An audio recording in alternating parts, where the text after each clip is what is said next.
dalam Yohanes 4 ayat 23. Jawab Yesus, "Jika seseorang mengasihi aku, ia akan menuruti firman-Ku. Bapa-Ku akan mengasihi dia. Kami akan datang kepada orang itu serta tinggal bersama dia." Jadi kalau kita rindu sepanjang tahun 2026, Bapa, Yesus, Roh Kudus menyertai kita. Tidak ada kata lain selain kita senang mendengar firman-Nya. Bukan cuma senang, tetapi kita menjadi penurut dari firman-Nya. Sebentar firman Tuhan akan dibagikan, biarlah masing-masing kita boleh menerimanya dengan sepenuh hati dan belajar untuk mengikutinya. Sebab bagi kita yang mengasihi, firman Tuhan katakan di dalam Roma 8 ayat 28, kita baca sama-sama ayat ini ya. 1, 2, 3.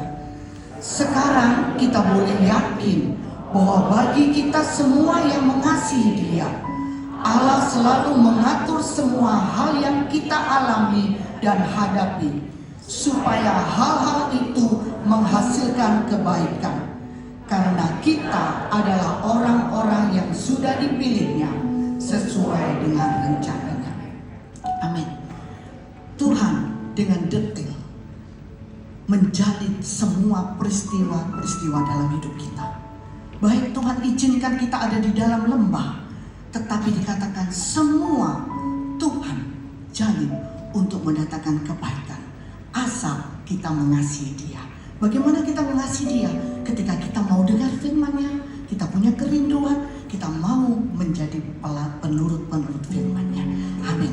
Mari nyanyikan lagu ini lagi yang refrain satu kali, kemudian kita masuk dalam doa. Anugerah-Mu, anugerah-Mu. Kita butuh anugerah Tuhan untuk bisa dengar firman-Nya. Kita butuh anugerah Tuhan untuk bisa melakukan firman-Nya.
Terima kasih Tuhan, kalau kami selalu menerima anugerah-Mu Tuhan,